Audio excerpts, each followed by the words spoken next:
მამობა არ არის მხოლოდ ბიოლოგიური მოვლენა, ალბათ მაგიტომაც ვაკეთებთ ამ გადაცემას.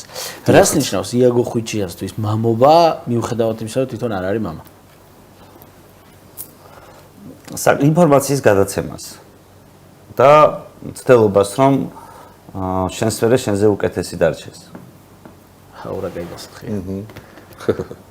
ხო, არ ვიცი, ისე ბევრი ადამიანური და ემოციური მომენტების დახასიათება შეიძლება, მაგრამ მე თუ რაღაც კონტექსტუალურად მათ შორის იმის გათვალისწინებით, რომ მამა არ ვარ მეკითხები, ვფიქრობ, რომ ეს არის ზოგადი პასუხი და მე დეტალებში იმისთვის რომ ეს მიაღწიო, ბევრი ემოციური ფაქტორი, ბევრი ურთიერთობა, ბევრი გულწრფელი ურთიერთობა მოგიწევს და მათ შორის ბევრი ყურადღება გჭირდება კიდე იმისთვის, რომ გამოგივიდეს, იმიტომ რომ მაინც გინდა არ გინდა მთავარი ინვესტიცია არ უნდა იყოს ისე, რომ შენ მერე მომავალში თავის მართლება მოგიწიოს.